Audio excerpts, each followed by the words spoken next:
नमस्कार दोस्तों, मैं रोहित व्यास शारदा बाल निकेतन की ऑनलाइन क्लास में आप सभी का स्वागत करता हूं। पिछले वीडियो में हमने क्लास 10th चैप्टर फर्स्ट भोजन एवं मानव स्वास्थ्य स्टार्ट किया था। उसमें भोजन के प्रकार, कुपोषण के प्रकार, उन सब के बारे में डिटेल से स्टडी की थी। अब उसके आगे स्टार्ट करते हैं। इस वीडियो में मेनली हम जल की उपयोगिता, कि जल हमारे लिए किस किस प्रकार से उपयोगी है, पीने योग्य जल में कौन कौन से गुण होने चाहिए, क्या क्या प्रॉपर्टीज़ होनी चाहिए, शुद्ध जल पीने से मानव स्वास्थ्य पर क्या क्या प्रभाव पड़ते हैं, यानी कि उससे क्या क्या लाभ हैं, अगर व्यक्ति दूषित जल का सेवन कर रहा है तो वो कौन कौन से रोगों का शिकार हो जाता है, और उनमें सबसे एक मेन डिजीज़ जो है बाला या नारू रोग, उसके बारे में डिटेल से चर्चा करेंगे। और जंक और फास्ट फूड से होने वाले जो रोग हैं, जैसे कि मोटापा है, रक्तचाप है, मधुमेह है, उन सब के बारे में भी इस वीडियो में हम डिटेल से स्टडी करेंगे। तो आइए स्टार्ट करते हैं जल की उपयोगिता से। वैसे तो जल की उपयोगिता की चर्चा करना व्यर्थ है, क्योंकि जल हमारे लिए बहुत ज़्यादा इम्पोर्टेंट है। उसका मानव जीवन में एक बहुत बड़ा योगदान है। ये हमारे मानव जीवन का एक महत्वपूर्ण घटक है, क्योंकि हमारी बॉडी के लगभग हर पार्ट में जल की अच्छी खासी मात्रा पाई जाती है। जैसे मस्तिष्क में 83%, किडनी में 83%, फेफड़ों में लगभग 85%, ब्लड में 94%, हार्ट में लगभग 75%। तो इस प्रकार हर एक भाग में पानी खूब मात्रा में पाया जाता है। इसके अलावा इसका उपयोग भोजन बनाने में, नहाने में, बहुत सारे उद्योग धंधों में, कृषि में आदि अनेक प्रकार के कार्यों में किया जाता है। और इसके साथ ही जल पृथ्वी पर पाई जाने वाली एक मात्र ऐसी वस्तु है जो कि पदार्थ की तीनों अवस्थाओं, ठोस, द्रव और गैस में पाई जाती है।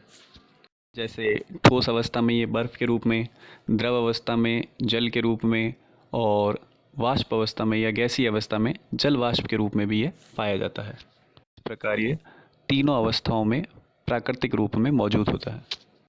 अब बात करते हैं कि पीने योग्य जल में कौन कौन से गुण होने चाहिए। तो नॉर्मल सी बात है कि जैसे जल में आँखों से दिखने वाले कोई भी कण और वनस्पति नहीं होनी चाहिए, यानी कि आँख से दिखने वाला कोई भी कचरा उसमें ना हो, और ऐसे कुछ सूक्ष्म जीव जो हमें दिखाई नहीं दे रहे हैं वो भी नहीं होने चाहिए पानी में। जल की पीएच संतुलित होनी चाहिए। पीएच एक्चुअली हम 5वें चैप्टर में डिटेल में स्टडी करेंगे।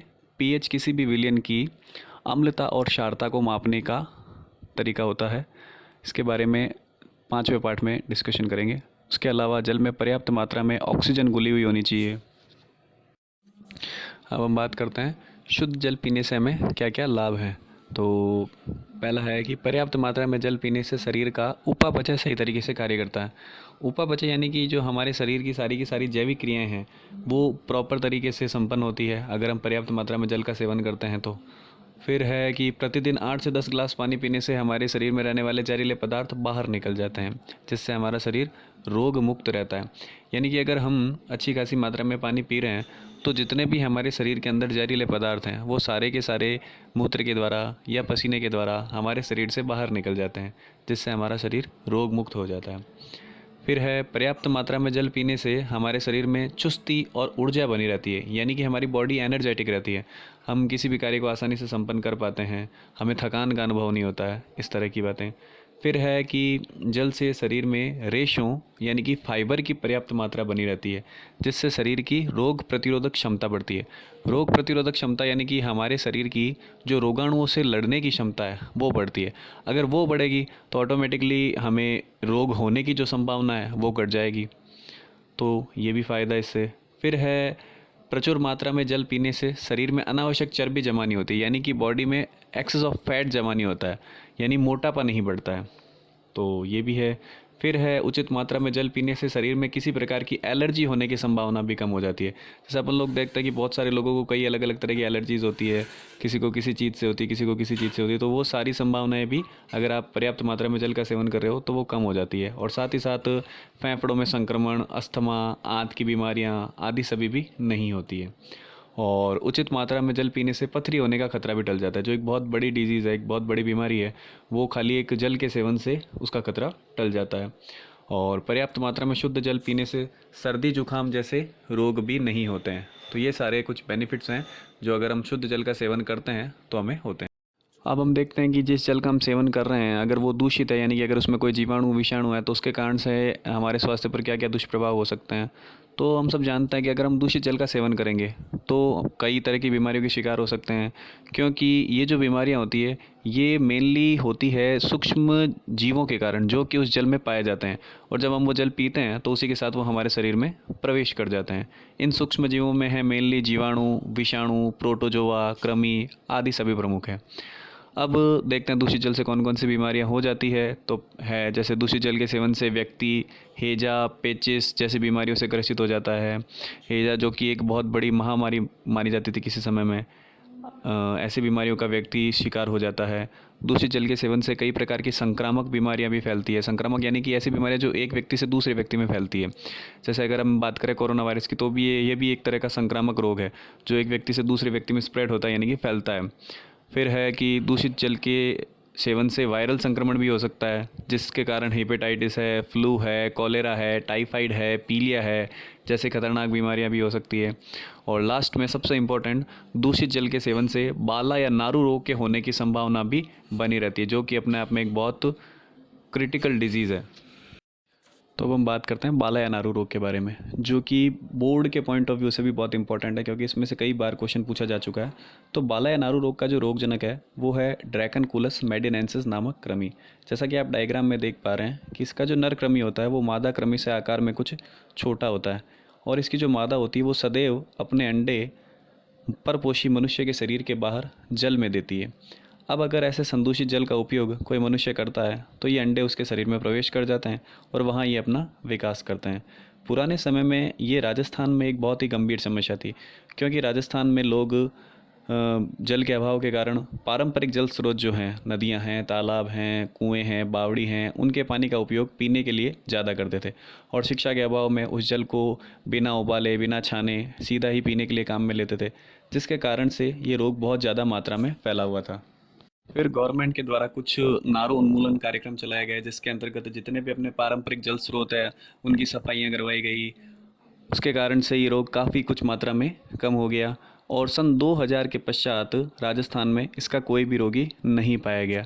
और वैसे भी अब जल की वैसे भी बहुत अच्छी फैसिलिटीज़ रहती है, क्योंकि अब लोगों को पानी लेने के लिए कहीं जाना नहीं पड़ता, तो ये वैसे भी अब समस्या बहुत कम हो चुकी है। अब हम बात करते हैं कि जैसे दूषित जल के सेवन से जो जो दुष्प्रभाव हैं, यानी कि जो जो रोग हो जाते हैं, उनसे बचने के लिए हमें क्या क्या सावधानियां रखनी चाहिए। तो बहुत सिंपल सी बातें हैं, जैसे पानी को छान कर, उबाल कर और ठंडा करके पीना चाहिए, ताकि उसमें जितने भी कोई सूक्ष्म जीव हैं, जैसे कोई जीवाणु हैं, कोई विषाणु हैं, कोई प्रोटोजोआ है, कोई कृमि है आदि, अगर कोई सूक्ष्म जीव उसमें मौजूद भी हैं तो वो भी ख़त्म हो जाएं। फिर जितने भी अपने पारंपरिक जल स्रोत हैं, जैसे नदियां हैं, तालाब हैं, कुएं हैं, बावड़ियां हैं, उन सभी पर नहाने के लिए, कपड़े धोने के लिए, पशुओं को नहलाने के लिए आदि सभी के लिए प्रतिबंध होना चाहिए, और उन सभी जल स्रोतों की समय समय पर सफाई करवानी चाहिए। अगर ये सारे प्रयास हम करते हैं तो हम हमारी इस अमूल्य संपदा को भविष्य के लिए सहेज कर रख सकते हैं, और इसके द्वारा होने वाले जो रोग हैं उनसे भी हम बच सकते हैं। तो इसी के साथ अपना जो फर्स्ट टॉपिक था जल के बारे में जो भी जानकारी थी वो पूरी होती है, कंप्लीट होती है। अब हम बात करते हैं अपना सेकंड टॉपिक, यानी कि जंक फूड अथवा फास्ट फूड से होने वाले जो जो रोग हैं उनके बारे में। तो जंक फूड अथवा फास्ट फूड के सेवन से भी मानव स्वास्थ्य पर बहुत बुरा प्रभाव पड़ता है, और व्यक्ति कई तरह के रोगों का शिकार हो जाता है, जैसे मोटापा है, रक्तचाप है आदि। तो पहले बात करते हैं मोटापे के बारे में। यानी कि जब हम फास्ट फूड का अत्यधिक सेवन करते हैं तो बहुत अधिक मात्रा में शारीरिक वसा शरीर पर एक सीमा तक एकत्रित हो जाती है, जो कि स्वास्थ्य पर हानिकारक प्रभाव डालने लगती है। ऐसी स्थिति को ही हम क्या कहते हैं, मोटापा कहते हैं। अब मोटापे को मापने का क्या मेज़रमेंट हो सकता है, तो इसको मापने के लिए भी एक इकाई बनाई गई है। इसे मापने के लिए शरीर भार सूचकांक यानी बॉडी मास इंडेक्स बीएमआई का उपयोग किया जाता है। बॉडी मास इंडेक्स बीएमआई यह मानव की भार और लंबाई का अनुपात होता है। यानी कि अगर हम व्यक्ति का भार और बटा उसकी लंबाई करें तो हमें एग्जैक्टली पता चल जाएगा कि वो व्यक्ति मोटापे की श्रेणी में आ रहा है या नहीं आ रहा है। तो इसका जो मात्रक है वो भार बटा लंबाई के अनुसार भार का मात्रक हो जाएगा किलोग्राम और लंबाई का मात्रक हो जाएगा मीटर, तो किलोग्राम प्रति मीटर हो जाएगा। अब अगर उस व्यक्ति का जो बीएमआई रेशियो है अगर वो 18.5 से कम आ रहा है तो वो व्यक्ति कम भार की श्रेणी में आएगा, यानी कि उसका वज़न जितना होना चाहिए उससे कम है।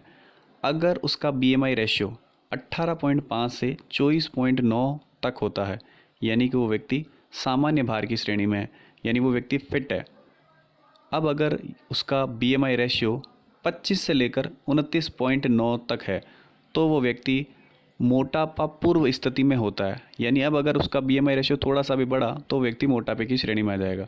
तो इसका मतलब अगर किसी व्यक्ति का BMI रेशियो 30 से अधिक होता है तो वो व्यक्ति मोटापे की श्रेणी में कहा जाता है।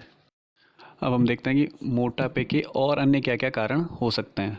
तो पहला है ऊर्जा के सेवन और ऊर्जा के उपयोग के बीच असंतुलन के कारण, जो एग्जैक्टली अभी आप लोगों के साथ हो रहा है। जैसे अभी लॉकडाउन चल रहा है तो आप लोग ऊर्जा का सेवन तो प्रॉपरली कर पा रहे हो लेकिन ऊर्जा का उपयोग नहीं कर पा रहे हो उसके एवज में। तो जब ऊर्जा के सेवन और ऊर्जा के उपयोग के बीच इस तरह का असंतुलन क्रिएट होता है तो उसके कारण से मोटापा होता है, तो थोड़ा सा ध्यान रखिए। फिर है अधिक चर्बी युक्त भोजन करने के कारण, यानी कि ऐसा भोजन जिसमें फैट की बहुत ज़्यादा मात्रा है, ऐसा भोजन करने के कारण से भी मोटापा होता है। जैसे ज़्यादा ऑयली खाना खाने से, चावल वगैरह ज़्यादा खाने से, इन सब चीज़ों के कारण से भी मोटापा बढ़ता है। जंक फूड व कृत्रिम भोजन करने के कारण, यानी कि जो लोग फास्ट फूड वगैरह का सेवन ज़्यादा करते हैं उन सबको भी मोटापे का शिकार होना पड़ता है। फिर है कम व्यायाम और स्थिर जीवन यापन के कारण, यानी कि जो लोग अपने शेड्यूल में व्यायाम के लिए बिल्कुल भी टाइम नहीं निकाल पाते हैं, थोड़ी बहुत एक्सरसाइज नहीं कर पाते हैं, ऐसे लोगों को भी मोटापे का शिकार होना पड़ता है। अब आगे हैं मोटापे के कारण होने वाले रोग। यूँ तो मोटापा अपने आप में खुद एक रोग है, लेकिन उसके कारण से और अन्य कौन कौन से रोग हो सकते हैं उनके बारे में भी थोड़ी बहुत चर्चा कर लेते हैं। जैसे पहला है हृदय रोग। हृदय रोग यानी कि सबसे कॉमन, जैसे आप लोगों ने सुना हुआ है हार्ट अटैक। ये हार्ट अटैक की जो समस्या है वो सबसे ज़्यादा उन्हीं लोगों में देखने को मिलती है जो मोटापे की श्रेणी में आते हैं। दूसरा है मधुमेह। मधुमेह यानी कि डायबिटीज़, ये भी समस्या ज़्यादातर मोटे लोगों में देखने को मिलती है। फिर है निद्राकालीन स्वास्थ्य समस्या, जिसे आप लोकल लैंग्वेज में खराटे के नाम से भी जानते हैं। फिर है कई प्रकार के कैंसर। तो इस तरह के कई रोगों का शिकार व्यक्ति हो जाता है। तो अगला जो टॉपिक है अपना वो है रक्तचाप यानी कि ब्लड प्रेशर। तो वैसे तो नाम से ही पता चल रहा है, रक्तचाप यानी कि ब्लड प्रेशर, यानी ब्लड के द्वारा लगाया गया प्रेशर रक्तचाप या फिर ब्लड प्रेशर कहलाता है। तो थोड़ा सा डेफिनेशन की टर्म्स में चलते हैं। हम सब जानते हैं कि हमारे शरीर में जो रुधिर को शरीर के विभिन्न अंगों तक ले जाने का कार्य है वो रक्त वाहिनियों के द्वारा किया जाता है। तो जब रक्त इन वाहिनियों में बहता है तो उस समय वो उन वाहिनियों की दीवारों पर एक दाब लगाता है। इस दाब को ही हम क्या कहते हैं, रक्तचाप या फिर ब्लड प्रेशर कहते हैं। इस रक्तचाप को जो मापने के लिए यंत्र काम में लिया जाता है उसे कहा जाता है रक्तचाप मापी या फिर स्पाइग्नोमैनोमीटर, जिसका डायग्राम भी आपको यहाँ पर दिखाया गया है। और इसे सर्वप्रथम 1733 ईस्वी में स्टीफन हेल्स ने घोड़ों में मापा था। फिर उसके बाद 1983 में कापलन ने रक्तचाप को परिभाषित किया था। अब हम देखते हैं कि रक्तचाप को किस तरह से प्रदर्शित किया जाता है। तो कोई भी व्यक्ति का जो रक्तचाप है उसे सिस्टोलिक और डायस्टोलिक रक्तचाप के रूप में अभिव्यक्त किया जाता है। अब बात आती है कि सिस्टोलिक और डायस्टोलिक रक्तचाप क्या है। तो जैसे हम देखते हैं कि कोई भी व्यक्ति है, उसका जो सामान्य रक्तचाप है वो होता है 120/80 mm/Hg। यहाँ पर mm/Hg जो है वो उसकी यूनिट है। तो यहाँ पर दो डिजिट्स आपको दिखाई दे रही है, एक है 120 और दूसरी है 80। तो रक्तचाप को इन दो डिजिट्स में बताया गया है। तो उसमें से जो पहली वाली डिजिट है यानी कि जो 120 है उसे हम कहते हैं सिस्टोलिक ब्लड प्रेशर यानी कि सिस्टोलिक रक्तचाप, और जो बाद वाली यानी कि जो 80 है उसे कहा जाता है डायस्टोलिक रक्तचाप। तो इस तरह से किसी भी व्यक्ति के रक्तचाप को दो डिजिट्स के रूप में शो किया जाता है, जिसमें से पहली वाली सिस्टोलिक रक्तचाप को प्रदर्शित करती है और जो बाद वाली होती है वो डायस्टोलिक रक्तचाप को प्रदर्शित करती है। तो अब हम चलते हैं सिस्टोलिक और डायस्टोलिक रक्तचाप की डेफिनेशन की तरफ। तो पहले बात करते हैं सिस्टोलिक रक्तचाप। तो सबसे पहले फर्स्ट वाले डायग्राम को देखिए, हृदय का संकुचन जिसे हम क्या कहते हैं, सिस्टोल कहते हैं। तो उसमें हमें क्लियरली दिखाई दे रहा है कि हृदय थोड़ा सा संकुचित हो रहा है, संकुचित होकर और वो रक्त को आगे वाहिनियों में या फिर धमनियों में पंप कर रहा है। तो उस समय जो रक्तचाप है वो कहलाता है सिस्टोलिक रक्तचाप। तो ऑब्वियस ही बात है कि जब हृदय संकुचित होकर रक्त को आगे पंप करेगा तो उसका मान थोड़ा सा ज़्यादा होगा। इसे हम एक छोटे से उदाहरण से भी समझ सकते हैं कि जैसे मान लीजिए आपके पास एक पाइप है जिसमें से पानी निकल रहा है। तो अगर आप उसको थोड़ा सा संकुचित कर देते हो यानी कि उसके सिरे को थोड़ा सा दबा देते हो तो जो रक्त का दबाव है, जो पानी का दबाव है वो थोड़ा सा क्या हो जाएगा, बढ़ जाएगा। तो उसी तरीके से सिस्टोलिक रक्तचाप में भी क्या होता है कि जब हृदय संकुचित होकर रक्त को आगे पंप करता है तो उसका मान थोड़ा सा बढ़ जाता है। डेफिनेशन की अगर बात करें तो ये हो जाएगी कि हृदय जब संकुचित होता है तब रक्त हृदय से निकलकर धमनियों में प्रवेश करता है। इस समय रक्त के द्वारा जो दबाव धमनियों पर डाला जाता है उसे सिस्टोलिक ब्लड प्रेशर या फिर ऊपर का ब्लड प्रेशर कहते हैं। अब हम बात करते हैं डायस्टोलिक रक्तचाप की। तो सेकंड वाले डायग्राम को देखिए, हृदय का शिथिल होना ये क्या कहलाता है? डायस्टोल कहलाता है। तो इसमें हृदय वापस क्या हो रहा है? शिथिल हो रहा है। तो शिथिल हो रहा है तो ऑब्वियस सी बात है कि वापस क्या हो जाएगा? ब्लड प्रेशर थोड़ा सा क्या हो जाएगा? कम हो जाएगा, यानी कि इसका मान जो है सिस्टोलिक ब्लड प्रेशर से थोड़ा सा कम हो जाएगा।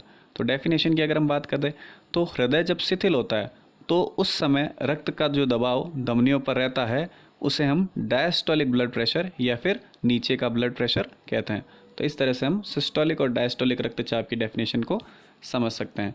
तो इसमें फिक्स हो गया कि जब भी हम किसी रक्तचाप को प्रदर्शित करेंगे तो उसमें 2 डिजिट्स होंगी। जैसे सपोज दैट सामान्य रक्तचाप होता है किसी व्यक्ति का 120/80, तो उसमें से जो पहली वाली लिमिट होगी वो सिस्टोलिक रक्तचाप को बताएगी और जो बाद वाली लिमिट है वो डायस्टोलिक रक्तचाप को बताएगी। अब देखते हैं कि अगर किसी व्यक्ति का जो रक्तचाप है वो सामान्य रक्तचाप से, यानी कि जो सामान्य लिमिट हमने देखी थी 120/80, उससे अगर ऊपर चला जाए या फिर उससे अगर नीचे रह जाए तो उस समय उस रक्तचाप को हम क्या कहेंगे।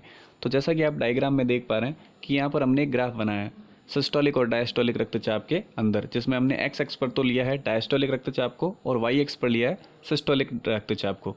तो अगर सबसे पहले हम देखते हैं कि अगर सिस्टोलिक रक्तचाप का जो मान है वो 70 से 90, जबकि डायस्टोलिक रक्तचाप का जो मान है वो अगर 40 से 60 इस रेंज में है, यानी कि सिस्टोलिक लिमिट तो हो गई 90 और डायस्टोलिक हो गई 60, वहाँ तक अगर है तो उस व्यक्ति का जो रक्तचाप है वो कहलाता है निम्न रक्तचाप, यानी कि लो ब्लड प्रेशर, जो अपने आप में एक डिजीज़, एक बीमारी कही जाती है। ठीक है।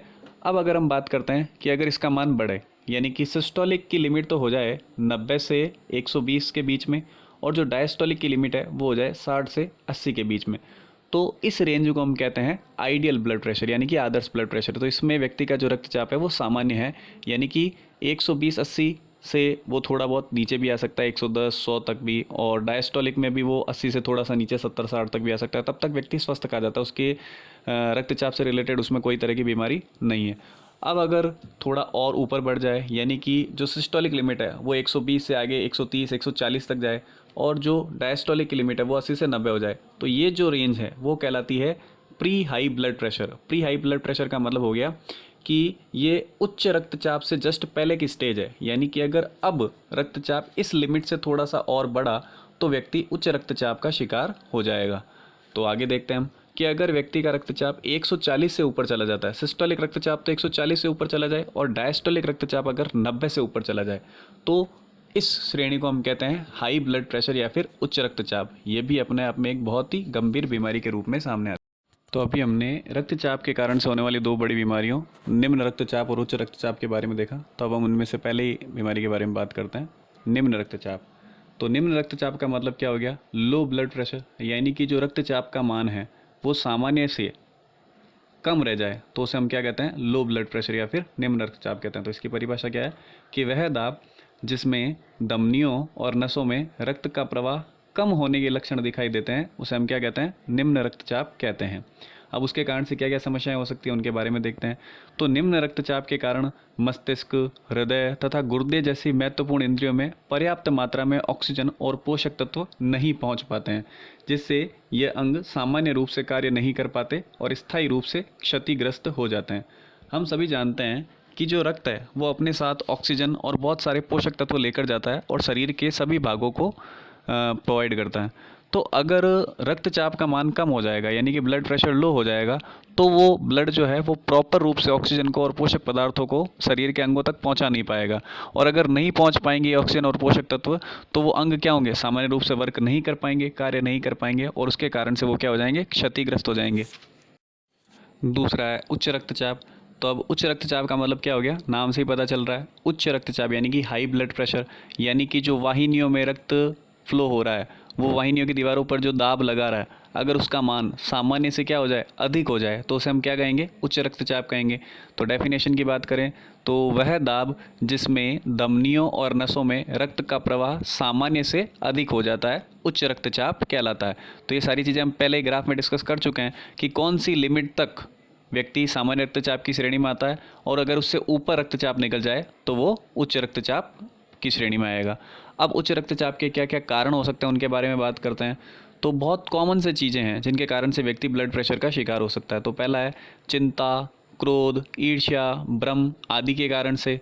दूसरा है कई बार आवश्यकता से अधिक भोजन करने से और भोजन में मैदे से बनी वस्तुएं खाने से, चीनी, मसाले, तेल, घी, अचार, मिठाइयाँ, मांस, चाय, सिगरेट, शराब आदि सभी चीज़ों के सेवन से, या फिर एक हो सकता है कि श्रमहीन जीवन व्यापन से, यानी कि व्यक्ति प्रॉपर्ली व्यायाम नहीं कर पा रहा है, एक श्रमहीन जीवन व्यतीत कर रहा है। तो उन कारणों से भी क्या हो सकता है, व्यक्ति में हाई ब्लड प्रेशर या फिर उच्च रक्तचाप की समस्या उत्पन्न हो सकती है। अब देखते हैं कि उच्च रक्तचाप से बचने के लिए क्या क्या उपचार किए जाने चाहिए। तो ऐसे मरीजों को पोटेशियम युक्त भोजन करवाना चाहिए। पोटेशियम युक्त भोजन यानी कि जैसे ताज़े फल वगैरह हो गए, उन सब का सेवन अधिक करना चाहिए। तो हाई ब्लड प्रेशर की समस्या रिड्यूस होती है, कम होती है। और डिब्बे में बंद सामग्री का प्रयोग बिल्कुल नहीं करना चाहिए। ऐसी सामग्री उनके लिए बिल्कुल वर्जित होती है जो कि डिब्बा बंद या पैक्ड सामग्री होती है। फिर है भोजन में कैल्शियम और मैग्नीशियम की मात्रा संतुलित करनी चाहिए, यानी कि पर्याप्त मात्रा में कैल्शियम और मैग्नीशियम होने चाहिए। रेशे युक्त पदार्थों का सेवन अधिक करना चाहिए, यानी कि ऐसे पदार्थ जिनमें रेशों की मात्रा अधिक होती है, इनमें जैसे फ्रूट्स वगैरह भी आ सकते हैं। फिर है भोजन में संतृप्त वसा, वसा यानी कि वही बात फिर से फैट की मात्रा नहीं होनी चाहिए, यानी कि मांस, वनस्पति घी, तेल आदि सभी चीज़ों का सेवन उस व्यक्ति को कम करना चाहिए। नियमित व्यायाम करना चाहिए। बाकी सब बहुत कॉमन सी चीज़ें हैं, जैसे नियमित व्यायाम हो गया, प्रतिदिन 30 मिनट तक पैदल चलना हो गया, नियमित योग, ध्यान, प्राणायाम आदि सारी चीज़ें हो गई। मदिरापान, धूम्रपान ये सारी चीज़ें नहीं करनी चाहिए। तो इन सब उपचारों के द्वारा ब्लड प्रेशर को वापस रिड्यूस किया जा सकता है या फिर अपना उपचार किया जा सकता है।